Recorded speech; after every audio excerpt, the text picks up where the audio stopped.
let's get started. Hey everyone, so welcome back to my channel. It seems like I've been a while since I've been putting these videos out, and this video in particular just got me stumped. I stuffed up the audio nice and early and thought I'll do a voiceover, and then yeah, this was just a tricky one. And I'm also playing with like format as well, and trying to figure out the best way of doing these things. I put up new graphics as well. Anyway, enough about me. We're looking at Maddie here. I've groomed Maddie, I don't know, maybe 8 times. She's come a really long way. She was pretty stressed when I first started working with her. So this is what, a 7-minute sort of highlights video, and yeah, really just a calm little girl throughout. So that was great. And I'm, for the first time, sort of trying to stretch one long audio file into this video. And to be honest, this is part of where I got a bit sort of tongue-tied and unsure of how to go forward, because early days it sort of made me think a lot about how I want this channel to be, and what do I want to talk about, and immediately, as I am now, I just got really meta with it. Like, what type of sort of audience am I looking for? And anyway, so my attitude this time around is just whatever this ends up being, I'm going to put it out. And I've kind of had a look at a few things that I can talk about to fill the time. And I figured, if nothing else, I may as well go back to some common things that I say when I'm meeting my clients for the first or second time, and just talking about cat behaviour, or how it all works.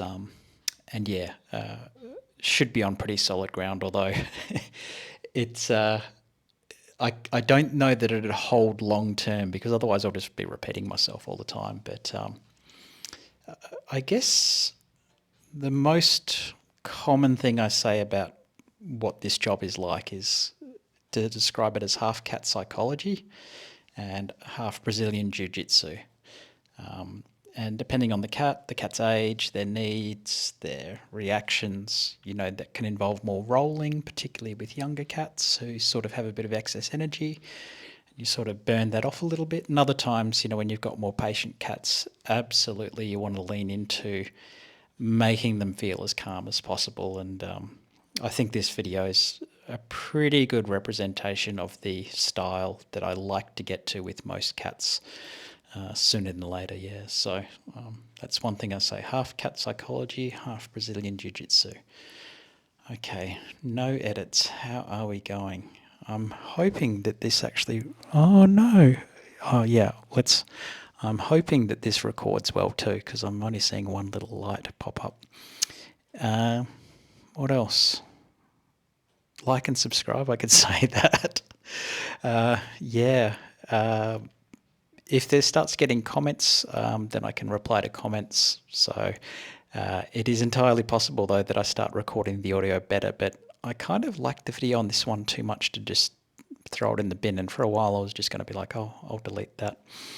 And I thought I'd run the risk, as I clearly am now, that this is just hearing the ramblings of a madman, where it's just this internal monologue that's switched on and staying on for the sake of filling 7 minutes or however much time is left. Sort of sitting over the other side of the room now, as my computer runs a bit loud as it's processing this stuff. So hopefully that improves the audio recording quality. And in the interests of still filling time... Oh, yeah. Yeah. I'm trying to remember what it was about public speaking, that there's a few key, like you can be silent, you can have pregnant pauses. That's not a bad thing. Again, these are probably better things that are left on the editing room floor in most instances. You really are just listening to somebody talking to themselves. What else? Cricket. So there's a metaphor that I like to give around cat groomers and cat grooming. which is to say we're all cat groomers in the same way that cricketers are all cricketers, but some cricketers are specialist batsmen, for example, or bowlers, or spin bowlers, or fast bowlers, and you've even got wicket keepers. And yeah, I think that I can take that metaphor or simile metaphor really pretty far. Probably describe myself as a bit of a spin bowler. And yeah, crudely speaking, there's a few different ways to work with cats. There's the lap groomers out there. There's the hybrids, and then there's the ones that really work off of a table. You've also got people that groom in pairs, like a team. You've got solo groomers like myself, and then you've got groomers who'll sometimes ask for clients' help. And yeah, so there's different styles and variations to what we do. I'm convinced that probably literally every single cat groomer out there who does this for a living, on a regular basis, it's almost all of us have received good training. Most of us have. What I'm trying to say is we care deeply about cats. I'm sure there's very few. If I doubt there's any cat groomers out there that think that they're being cruel to cats. I would challenge that. So when you see my style, it's just what works well for me. And there are other styles out there that may work better for others. Oh, wow. It looks like we're coming close to the end of the video already. Oh, I was going to talk about wicket keepers are the odd ones because they sit on the floor and do things. I can't sit on the floor to groom cats. Look at that. That time has gone really fast. So that was my cricket analogy, but only part of, because I'm a lap groomer who works solo, and I tend to work slowly to begin with to build up the trust with cats. Wow, maybe I can talk more about all the variants of cat grooming in the future. Ah, cool. I can see the end of the video. Thanks so much for listening to this, guys. I'd be surprised if many have been able to listen to the whole thing without turning it on mute.